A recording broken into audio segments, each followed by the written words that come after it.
इस वीडियो में हम ये समझेंगे क्या स्टार्टअप में इंटर्नशिप करनी चाहिए या किसी बड़े कॉर्पोरेट में। दोनों के अपने फायदे हैं, दोनों के अपने नुकसान हैं। इस वीडियो को प्लीज एंड तक देखिए ताकि आप समझ सकें कि आपके लिए सबसे बेटर ऑप्शन क्या होगा आपके फ्यूचर के लिए।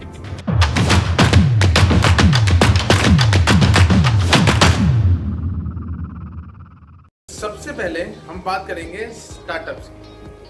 सबसे पहले ये समझते हैं स्टार्टअप्स होते क्या।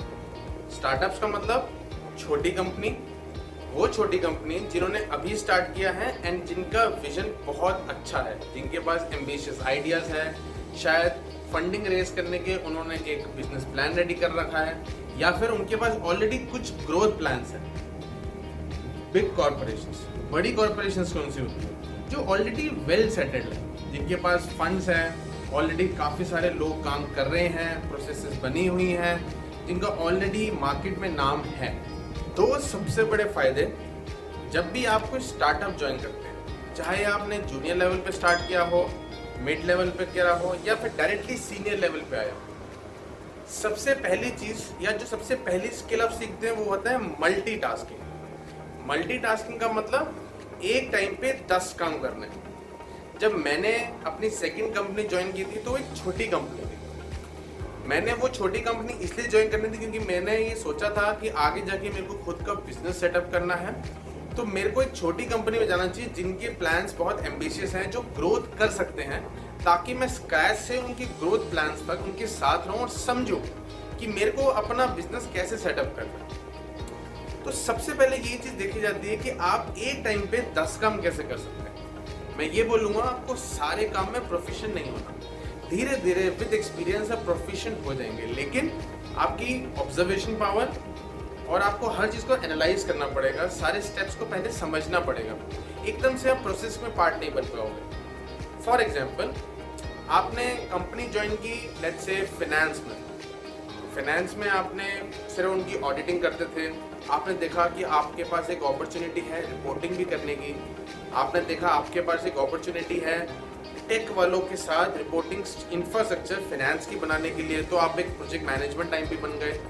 जब आपने ये सब समझ लिया तब आपके पास एक अपॉर्चुनिटी है कि हमने मार्जिन भी समझना है, तो फाइनेंशियल के जो डिसीजन मेकिंग KPIs होते हैं आपने वो भी समझना स्टार्ट कर दिया।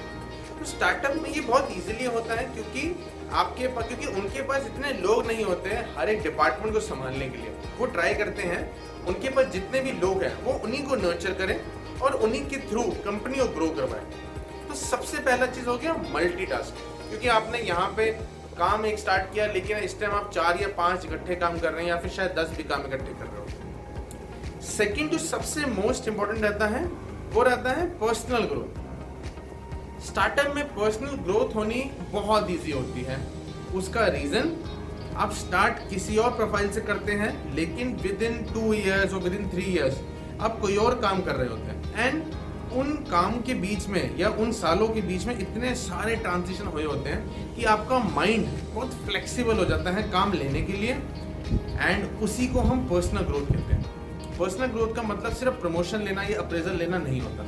ऑफकोर्स वो एक डिफरेंट थिंग है क्योंकि उसमें बहुत सारे एक्स फैक्टर और डिफरेंट फैक्टर्स इंक्लूडेड होते हैं, जैसे फंडिंग है या नहीं है, कितना प्रॉफिटेबिलिटी है, चाहे वो बिग कॉर्पोरेशन हो, उनका अपना कुछ मैनेजमेंट सिस्टम है जिसके थ्रू उनको आपको परसेंटेज हाइक देने हैं। इसमें बहुत सारे होते हैं, तो यूजुअली हमें इसमें नहीं जाना चाहिए। पर्सनल ग्रोथ का ये मतलब है कि आप कितना काम सीख रहे हैं एंड कितना काम समझ रहे हैं, सो दैट जब आप करियर के नेक्स्ट मूव पे जाएं तो आपको बिल्कुल भी दिक्कत ना हो। छोटी कंपनी में ये बहुत इजी हो जाता है कि आप एक प्रोफाइल से स्टार्ट किए, दूसरी प्रोफाइल तक पहुंच गए एंड आपने सारा काम समझ लिया। पर्सनल ग्रोथ में क्या होगा, आप ऑटोमेटिकली पूरे बिजनेस को समझेंगे तो आपकी ऑटोमेटिकली ग्रोथ बहुत अच्छी होगी। बिग कॉर्पोरेशन का सबसे बड़ा जो आप एक स्किल सीखते हैं वो होता है प्रोसेस कैसे बनी जाए एंड प्रोसेस का कैसे पार्ट बना जाए। ये दोनों एक अलग अलग वे हैं, लेकिन ये समझना बहुत इंपॉर्टेंट है क्योंकि उसके बाद चाहे आप स्टार्टअप करें, अपना बिजनेस करें या फिर आप कोई दूसरी कंपनी में मूव करें, अगर आपको ये स्टेप बाय स्टेप प्रोसेस समझ आ गई तो आपके लिए ट्रांजिशन लेना बहुत ईजी हो जाता है। प्रोसेस होता क्या? आपने एक पर्टिकुलर जॉब स्टार्ट की, आप रोज ऑफिस आ रहे हैं, पर्टिकुलर काम कर रहे हैं, घर जा रहे हैं, वो प्रोसेस नहीं है, वो आपका काम है, आप वो काम कर रहे हैं। प्रोसेस क्या है? आपने एग्जाम्पल फाइनेंस में है या टेक्नोलॉजी टीम में है, आपने एक सॉफ्टवेयर बनाया, सॉफ्टवेयर बनाना एक प्रोसेस नहीं है।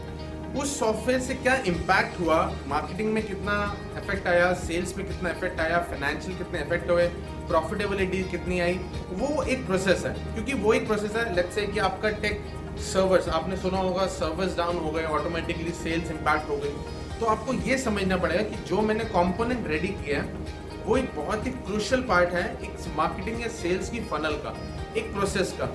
जब आप ये प्रोसेस समझेंगे तो आपको प्रोसेस की इंपॉर्टेंस समझ आएगी। जब आप ये समझना स्टार्ट कर देंगे प्रोसेस का पार्ट कैसे बनना है, वहीं पे आपका करियर के ट्रांजिशन स्टार्ट हो जाएंगे। क्योंकि यूजली लोग प्रोसेस का पार्ट तो बन जाते हैं, लेकिन उस पार्ट का इम्पैक्ट क्या होगा वो नहीं समझ पाते।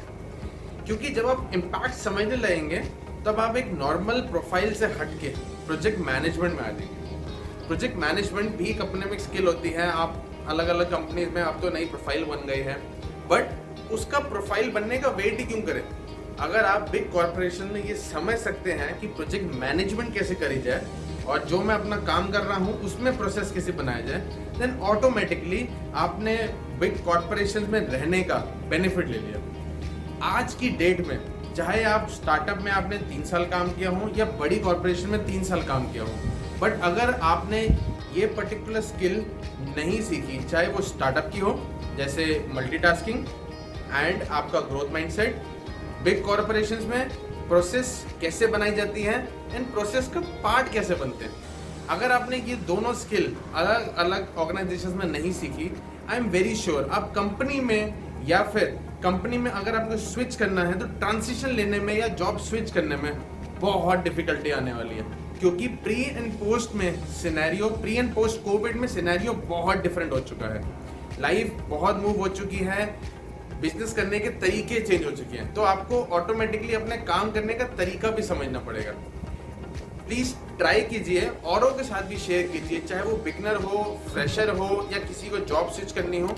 अदरवाइज मेरे कमेंट सेक्शन में फीडबैक जरूर दीजिए एंड देखिए एंड मुझे बताइए हम क्या चीज़ नेक्स्ट टाइम आपके लिए इम्प्रूव कर सकते हैं, ऐसा कौन सा नया टॉपिक है जो मैं आपके लिए ला सकता हूँ।